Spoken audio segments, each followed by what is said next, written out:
Now we go back to the JKIA, where activist Bob Njagi and Nicholas Oyoo, who were released from detention in Uganda after being held for 30 days, will be landing at the Jomo Kenyatta International Airport from Kisumu Airport. Now let us touch base with our reporter Winfrey Oyoo, who's following up on this development. Good afternoon to you, Winfrey. We understand that the two expected to touch down. Have they touched down? Are there any plans? Family members are present. What's the latest from JKIA, Winfrey? Good afternoon to you, Aseto. Indeed, we are pitching camp at the Jomo Kenyatta International Airport as we await the arrival of the two activists who have been in detention in the neighboring country of Uganda for the last 38 days.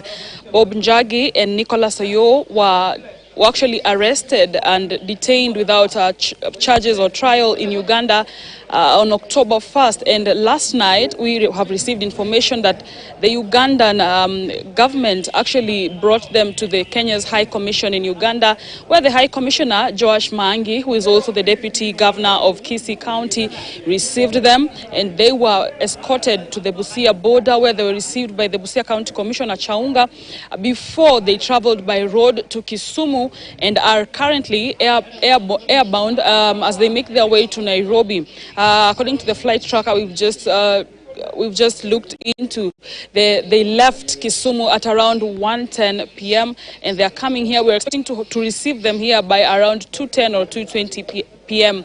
So right now we are here just keeping an eye to see who will come here, who will come to receive the two activists. Of course, for the last 1 month and a few days has been hectic for the activists in the Kenyan space who have been pushing for their release.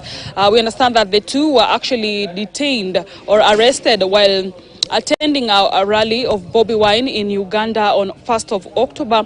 Then on 2nd of October, we had Vocal Africa releasing a press statement, actually just writing to the Ministry of Foreign Affairs here in Kenya, asking them to follow up on their arrest and detention without trial. And then on 3rd of October, Kenya's High Commission in Uganda wrote to the Ministry of Foreign Affairs of Uganda, asking them to just give them information. Although over and over again we have heard from the Ugandan government that they do not know where they are and they do not have information or any news about their arrest. So it had to take the intervention of the Ministry of Foreign Affairs through the Prime CS Musalia Mudavadi, who actually wrote a letter on 3rd of November to the Ministry of Foreign Affairs, just reaching out to them and asking them to release them. And indeed, hours after that letter went public yesterday, we have seen they have been released, and now we're just waiting to see them arrive here and just talk to us and tell us what exactly happened. Just give us their ordeal and just flashback. Back to you in studio,